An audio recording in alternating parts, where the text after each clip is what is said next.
Welcome back to the Nice Scouse Accent podcast, where we haven't had a win in almost a month, in over a month, I think. Big question, Jack. Yes. Is Europe off? Yeah, it's done. Really? Done? Yeah. Just like that? The fact that we have to rely on Aston Villa to win the Europa League to even give us a real chance of getting eighth, that's if they win the Europa League. If they don't win the Europa League, then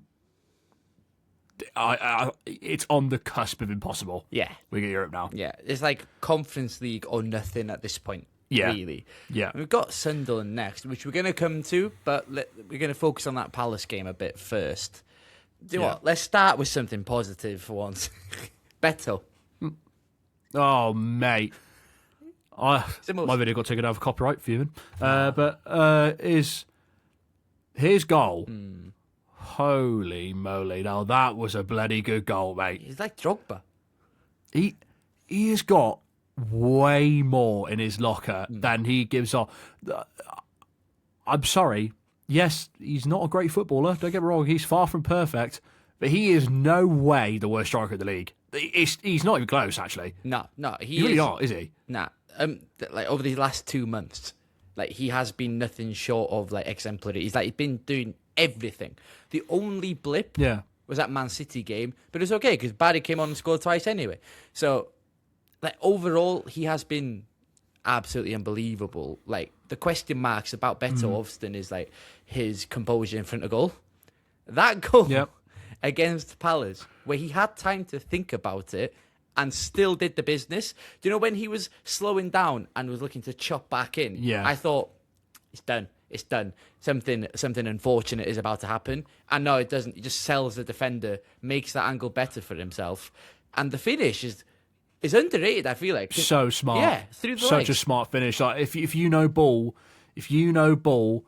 for that kind of angle he's on there, and because Lacroix is to the left-hand side of him there, if he goes to that left corner, he's going to block it. Yeah. It's a really, really smart finish, and he sends Henderson to go and obviously stick his leg out because he's close to him, sticks it through his legs. It's a superb goal. Yeah. Like, really, really, really good goal. He did everything. And I'm buzzing for him. And that's the thing, usually. He does everything but the easy thing sometimes. Like sticking it in the net. But now he's getting these composed goals, getting the instinctual finishes like against Brentford where he headed it in, just like one time, get on the end of it, use those striker instincts. And it just feels like he's getting more and more rounded. But like last season, this happened as well, where he had that purple patch, and then the momentum kind of dissipated, and it took a while for him to get back up to steam. Do you think he's going to carry this on, and this is him now, or do you think that version of him where he misses chances or doesn't look up to speed at times is going to come back? I don't think you'll ever get rid of that with Betto now. I think he's too old. I think he's kind of in the peak of his game now, really, and I think he's adapting to the Premier League like to a point now where he kind of understands the league and the physicality of the league, and I think he's starting to learn. But it's a fact. Technically, he is a pretty poor footballer. Technically, like he's not great. Nah, but I just want to point out, by the way, everyone says we've got a horrendous striker predicament at the club. Beto's got 9 and Barry's got 8. Yeah. That's a fantastic return on 2 strikers, by the way. Yeah, facts. Like, when do you... I know everybody has this thing, this need for the 20-goal-a-season striker. Which teams actually have them? Yeah. They don't. Yeah, exactly. That's what the fan base, I really feel like they need to understand. Like, before my argument with the whole Barry thing, before all the stuff happened with him, which kind of, I'm still open for a Barry redemption arc. I still love him. I can't lie to you. People aren't going to like that, but I do. And I firmly believe there's a player there. And I think people need to realise that 90% of teams in Europe do not have a 20-goal-a-season striker. They're insanely hard to get. Yeah, and if you do have one, you're going to have one for a season, and that's it. And they're gone. Yeah, Lukaku all over. Look at Lukaku. Yeah. And before Lukaku, who did Everton have? Who was that? Who was our 20-goal striker for Lukaku? What's Andy Johnson? Name me one. There's Do you know how far back that was? Yeah, I know. I love Andy Johnson, man. What a player. Palace legend. But, like, if we can... See, the thing is, right, listen, Betto and Barry, at times this season, both of them have been written off. So for them to combine for a total of 17 goals in a season where a lot of people will say they're not been good enough is fine. Like, if that's the lowest it can be, the worst possible scenario, you take that. If that's dread and doom, then Yeah. I think you need to give your head a wobble, I'm afraid. Like, that, we're going to come to these two in a minute, but there are some positions that heavily outweigh that striker problem, and that is obviously the fullbacks last season, before we even kicked a football. And we'll come on to them right now. Is Michael Keane and Tarkowski. They are absolutely hideous together. They are. They're jank. That's the thing. And I want to point out again, sorry, I don't mean to interrupt, but the tweet I made when Bradford got injured, I got a little bit of stick for it. Well then.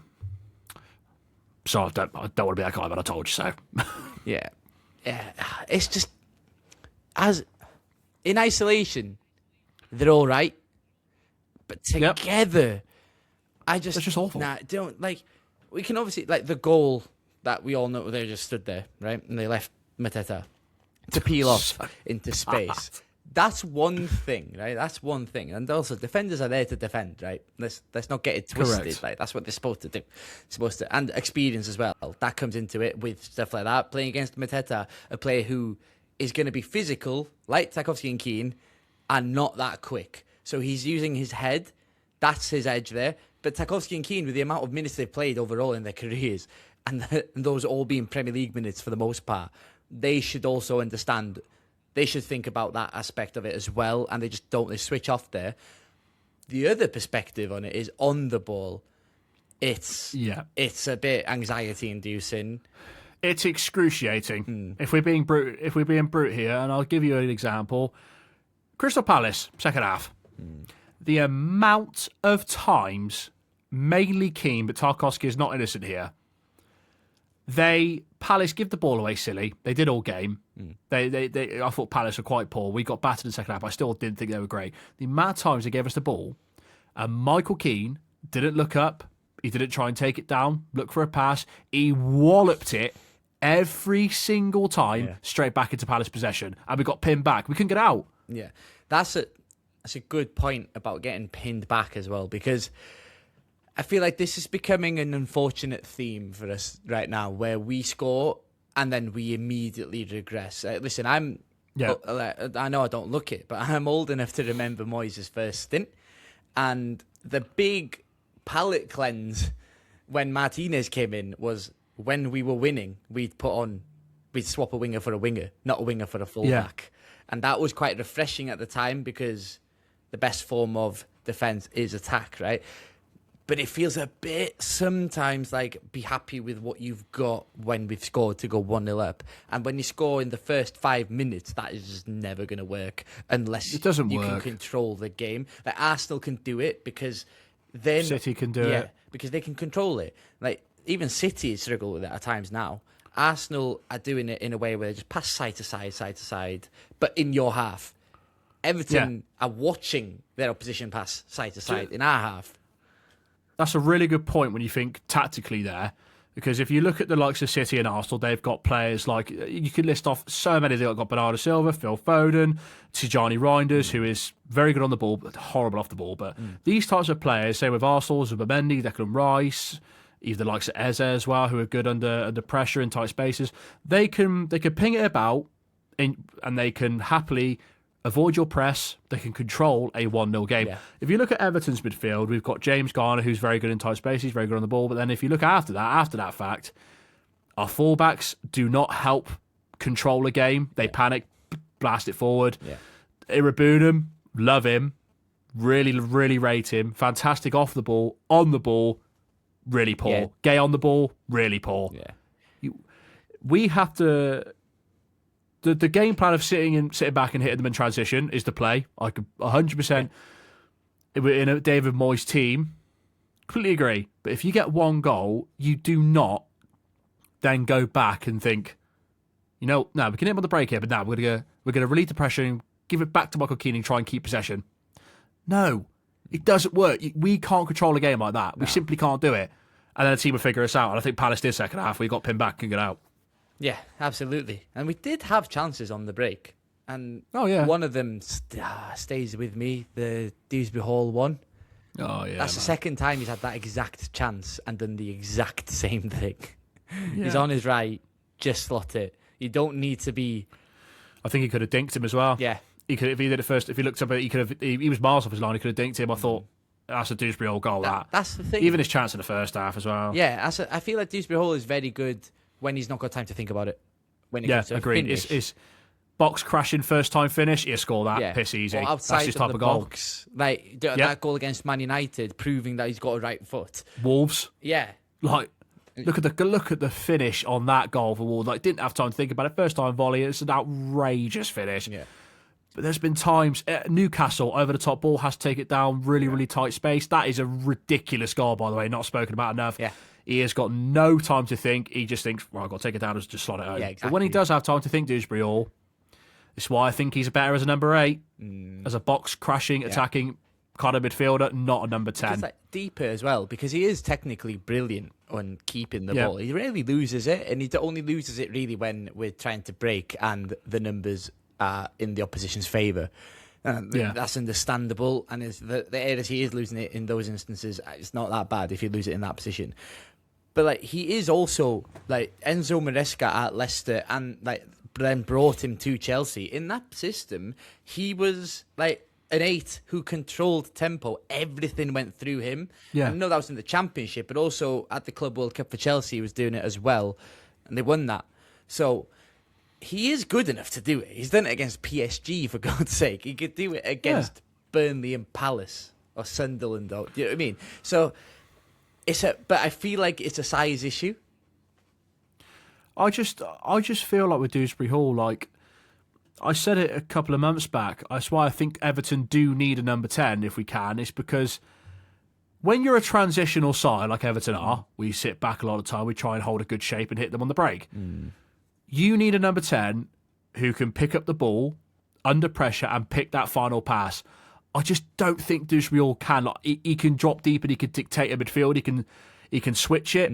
He can bring a fullback into play. He can take players out of the game. I think he's really good at that, really good on the half turn.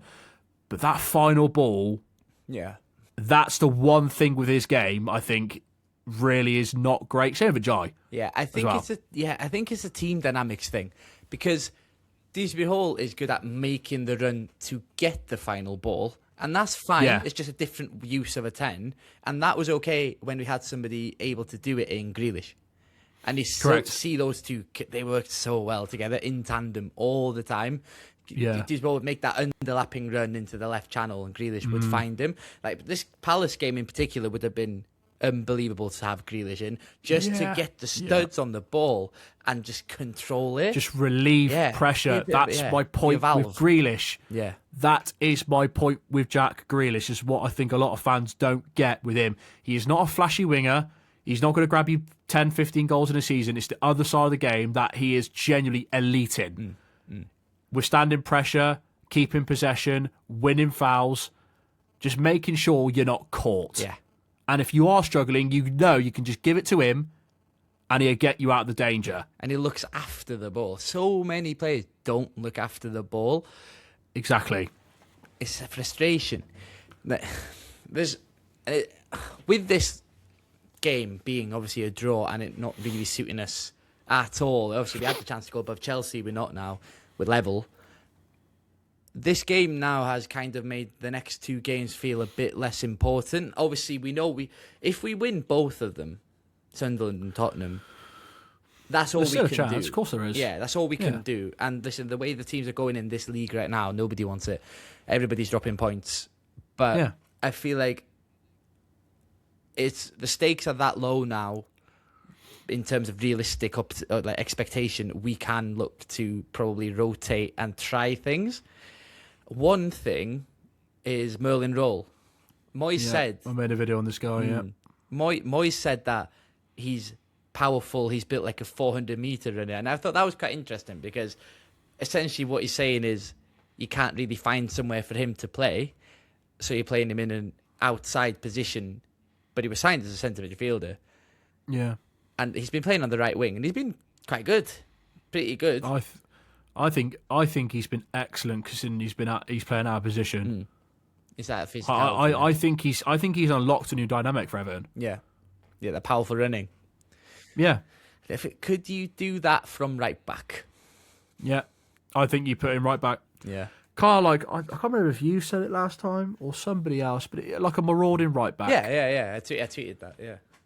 Just Oh, up you and might have down. done. I can't remember. But the thing is, like, because he's a centre midfielder by trade, you could never gonna happen. You could ask him to invert and step into midfield. That's what I said in my video. Yeah. Okay. Yeah. So then, if we did do that, you could start Dewsbury Hall and Garner together as a double pivot.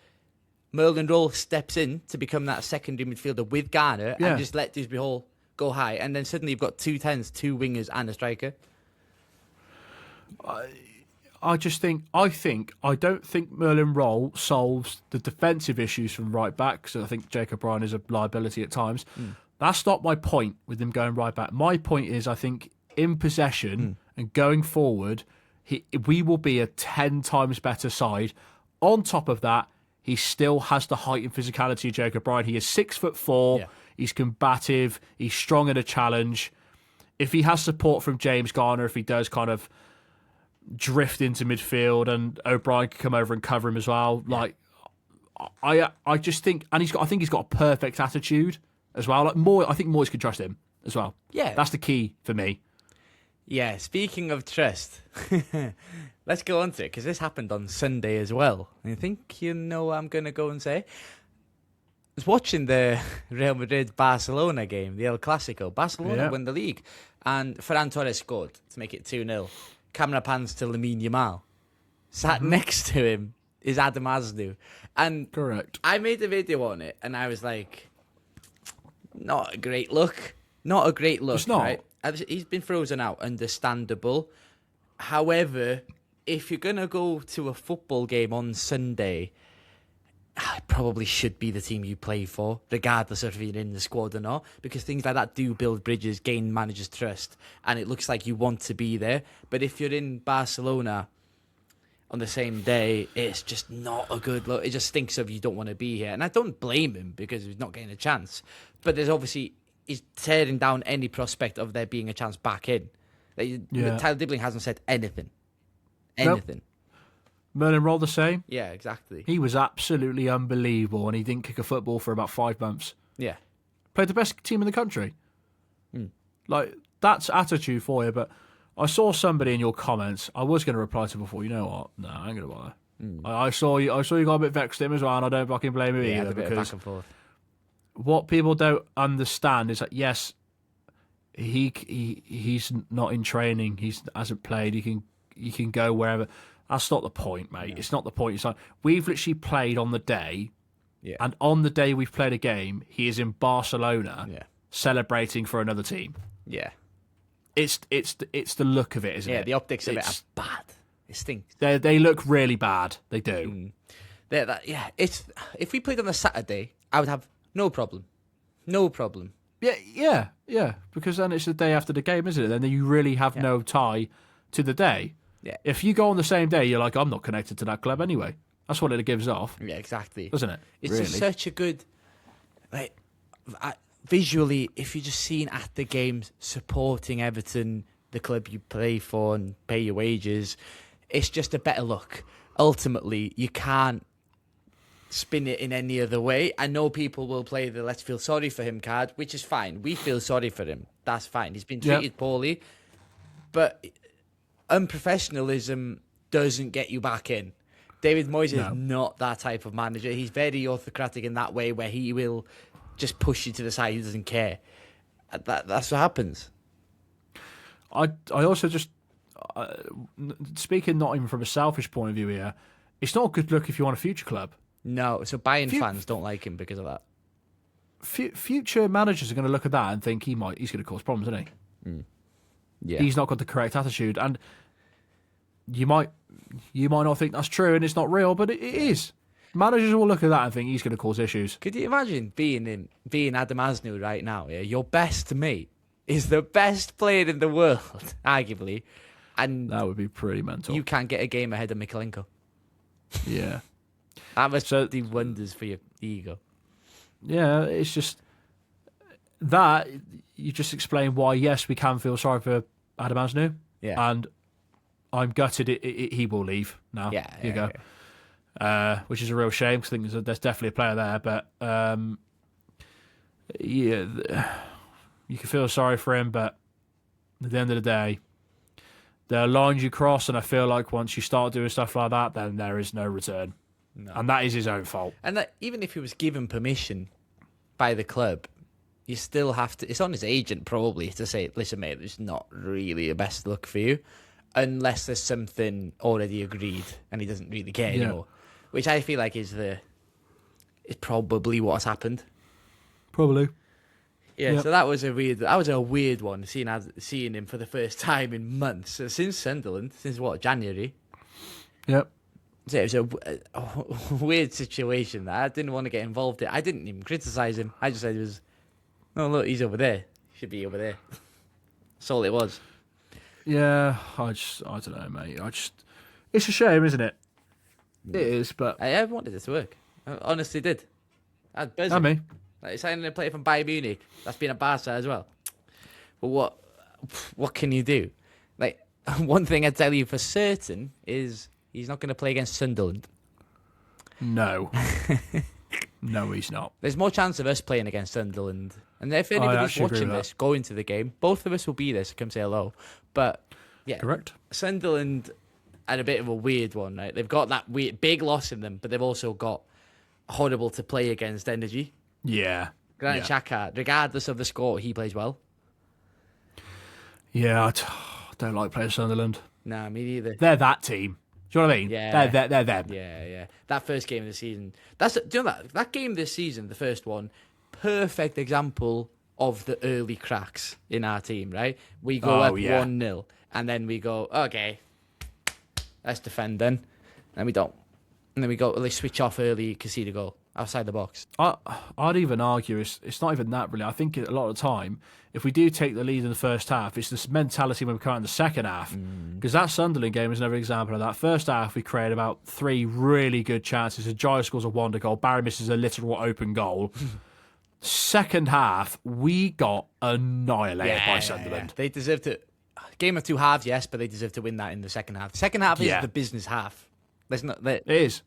Let's call a spade a spade. That's where you do. That's where you need to show up.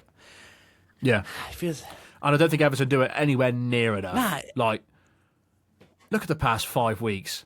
Just that alone. Yeah, absolutely. Like, I thought, we took the corner against City here, and we fall asleep and let Haaland run through an enormous gap within a minute of scoring. Yeah, it was from a kickoff, but that's Sorry, why KSI. Like, Christ. Yeah, that's the thing, because I've always wondered, is it an instruction, tactical instruction? Is it a lapse in concentration? Or is it just switching off? Because those are different things, right? Because that Man City goal, Tarkowski, he did say it was his fault, to be fair, but he sees Nico O'Reilly and he kind of goes towards him and then leaves Michael Keane on his own. But in that situation, I've watched it a lot of times and I can't really see if they do it or not. But in that situation, Tarkowski has to communicate that. He has to say, stepping up, come inside a bit, just to clean up that passing lane. But it feels like what we talked about earlier about those two not working together. That's a symptom of it. But then the whole team suffer this as well, where they just go up a goal and then they just sit back and try to take the narrow lead. I really, really hope that we can iron that out and just go and win games by winning, not by hanging on. Because we're good enough at times. We create a lot of chances that you'd never think, considering how many goals we scored. But we do. Like against Crystal Palace, I know we conceded 6 big chances, but we created 4. In the Premier League, you have to be doing more. If you create 4 big chances, you should be scoring 3. Because the XG value of that, I think 1 big chance is like 0.4 XG. So that's a 40% chance of scoring. That's got to be better. Yeah, it's like Speaking of that, I made a video on this yesterday. When you're talking about Tarkowski and Keane, and you're saying how we create chances and we score goals, the past 4 games in a row, we have scored a minimum of 2 goals. 3 against City. Apart from, I think it's 4 of the last 5. Yeah, West Ham we didn't. So neither Liverpool. West Ham we did it. We have scored 2 goals minimum. Yeah, at Liverpool as well. In a typical David Moyes side, you would think 2 goals in a game. That's 2-0. You'd like to think that's a win. Yeah. Oh God, yeah. It should never be to the point where we have to score 4 to win a game. No, especially not against Man City. We're 3-1 up. And the statistics and the data of Tarkowski and Keane really paints a picture here. Yeah. Tarkowski and Keane together, so off the top of my head, but pretty sure they played 34 games together. They have a win percentage rate of 28%, I think, off the top of my head. Managers get sacked. And we have 15 losses with those 2 at the back. Tarkowski and Branthwaite together, 8 losses compared to 15. Yeah. And we have a win percentage of 44% instead of 28. Yeah, that's ridiculous. That's not marginal. That's big. No. So it just feels so obvious by this point. Merlin Rolly right back, Tarkowski, O'Brien, Mikalenko. It feels like now or never, really. Because now's the time you'll get to. Because obviously they're going to go into this summer transfer window with some sort of ideas in mind of who they want to buy. Yeah. But at least test O'Brien there to know then that you maybe don't have to spend 20 million on the centre back, and you can allocate those funds to right back on top of what we're going to spend there anyway. Doesn't matter what funds are allocated to what position. The fullbacks are absolute stonewall priority, and if we do not do that again, I actually give up. I genuinely give up. If you can't look at that side and think, oh, what's the biggest problem? What causes the most amount of damage in this Everton side? And you don't think it's the fullbacks, especially now we now know Betto and Barry have a combined of 17 Premier League goals, not a singular penalty, by the way. Yeah. And you still think the striker's the biggest problem? Give it a wobble. Sorry. Yeah, absolutely. And the worst thing that could happen is Merlin Rolly has 2 good games at right back, and then they go, oh, sweet, no need. Yeah, don't need one now. Yeah. We've got Roll there. Please don't. Please, God, Everton, no. please. We love you, but don't. Just the here and now. I beg of you, the here and now, not permanent. Please, no. No. Anyway, bit of a short pod this week, but we're filming a secret pod tomorrow, and you're going to want to watch that because that's big. So leave a like and say 200. Let's say 200. If it gets 200 likes, I'll drop the next pod. Until then, come say hello if you see us at Sunderland. And that was our quick reaction to Crystal Palace.